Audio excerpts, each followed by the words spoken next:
This took place in the fall of 2020. It was still during the pandemic. Now, I was walking my dog on a trail that was only at least a couple minutes away from my house. It was a very small town, which I'm not going to state where it is, but you do have some certain trails in the area, which is surrounded by forests. Although there were other trails that were more open, but one of the trails I was on was closed in. My mom and I decided we would take my dog for a walk, as we had been cooped up in the house for most of the weekend and we didn't really do much. So it was around October, so my mom decided to take me into one of the forests in the area that we were living at to let Bear run around in the forest. As we did that, my mom parked the car on the road after we left the house, and then we went to the forest. The forest path was pretty nice, with the leaves changing color and everything around. My dog was running around, being crazy, checking out some places and etc.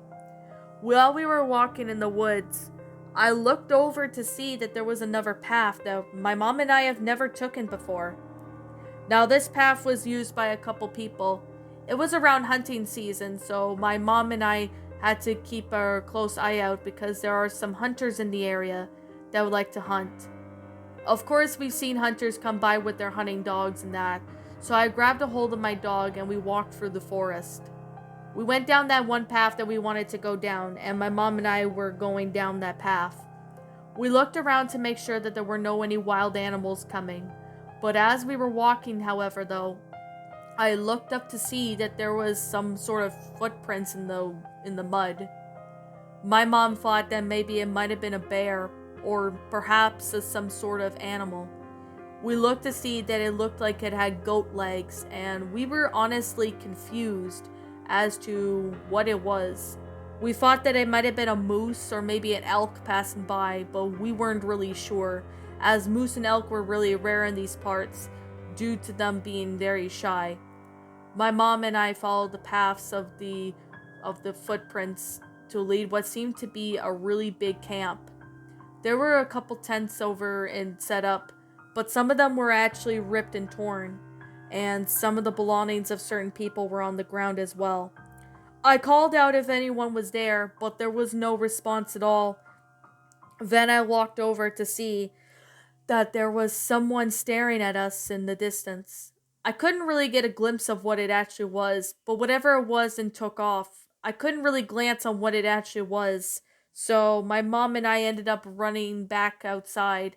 We didn't bother to report it to the authorities, as we were wondering if it could be maybe some sort of trap. We have no idea what was set up in that camp. I don't really know if this was a prank or somebody trying to do this to lure others in their trap. But I do know one thing. If we stayed there any longer, who knows if that creature was actually going to do something to us or it was somebody dressed up. I still don't know what I saw in these woods to this day, and I still don't know what to think of it.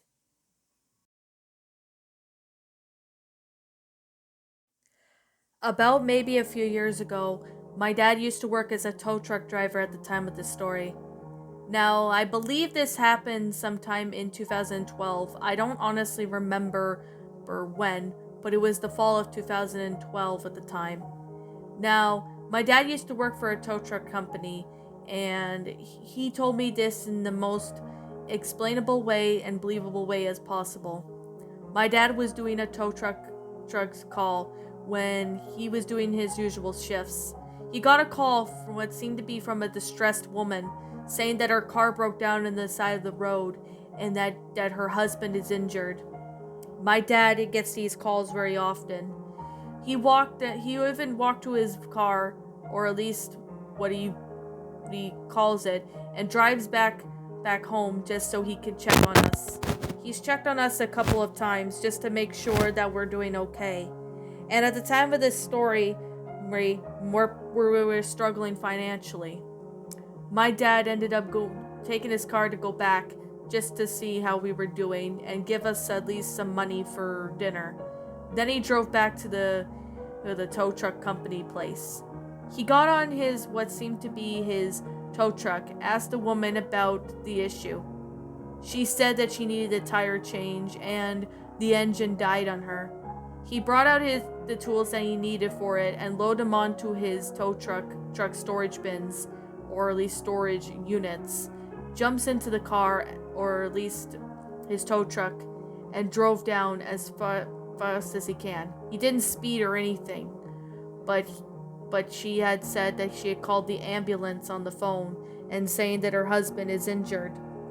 As my dad drove down, he drove down to the exact area where it was fall.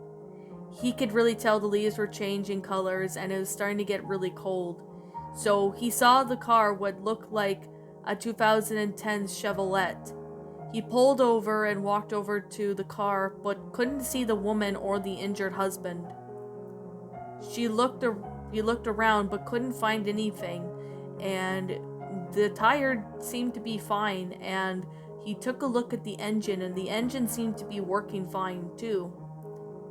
But he wondered why he was called over if everything was fine. Thinking that this was a prank, he couldn't really see the woman, so he ended up looking around the car. As it turns out, my dad ended up looking over and he could see that there was a hooded figure standing in the tree line. He had not noticed my dad, but he looked to be around maybe the same height as my dad. But my dad ended up looking over to see that there was at least a loud, blood-curdling scream. He actually took that cue to get out of there, so he jumped back into the tow truck and sped off. He looked back in the rearview mirror to see that there was nobody there, and he ended up driving all the way back to the tow truck's office. He told them about the whole ordeal, and the police were called and investigated the area. But when the police got there, they saw no car or anybody for that matter.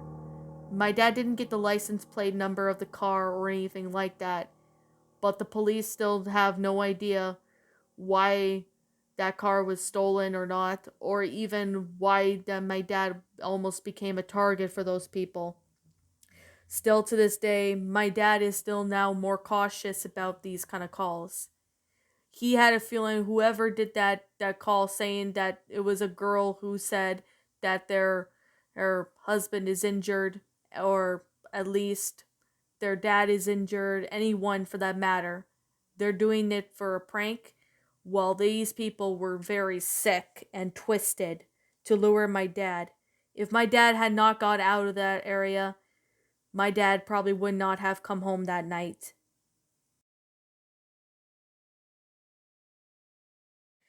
In the fall of 2013, I was about 15 at the time of this story, and this was the most creepiest thing that's ever happened.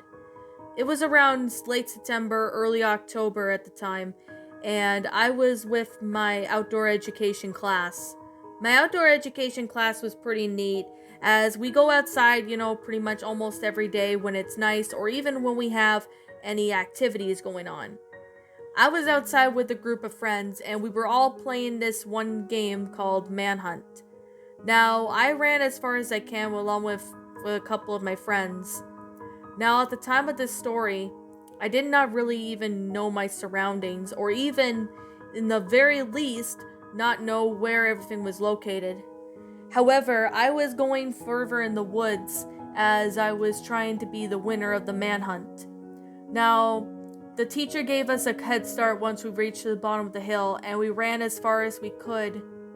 I ran the farthest out of everybody as they took place to hide in bushes.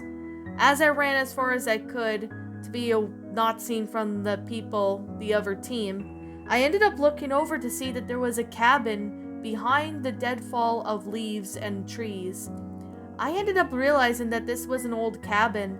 I ended up walking over there and looking over inside to see if anyone was there.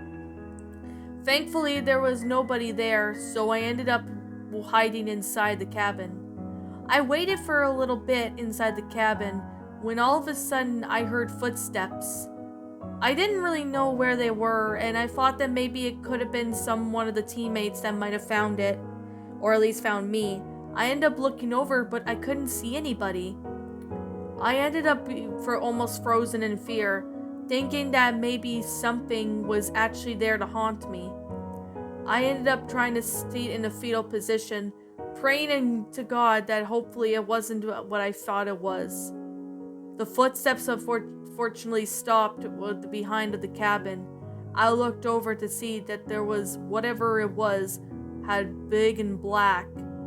Now I could see the claws, and it looked like it was a black fur body. Now I know it was a black furry body. I thought that maybe it could have been a bear in the area, but I had no idea what it really was. I was away from the window, so whatever it was wouldn't look to see me. Whatever I looked at it, I couldn't really tell what it was until it ran back into the woods from far away from me. It let out a really loud, unsettling noise. I ended up running out of that cabin as soon as I know it was gone, and I ended up running back towards my friends. Now, my friends were confused as to what happened as I was panting like crazy. I thought that maybe it could have been some sort of hoax or something that I might have thought that could have been the case, why I was running away. I told my teacher what I saw, and we immediately went back inside the school, and we didn't get out of school till the end of the day. Still to this day, I still don't know what that furry body was doing near that house. I would like to think that it could have been a bear, but I really have my doubts about that. It still haunts me to this day. I still don't know if whatever that thing was a prank, somebody dressing up as a bear to scare me off, or something much worse. I still don't know to this day, and I'm afraid that I do not want to know.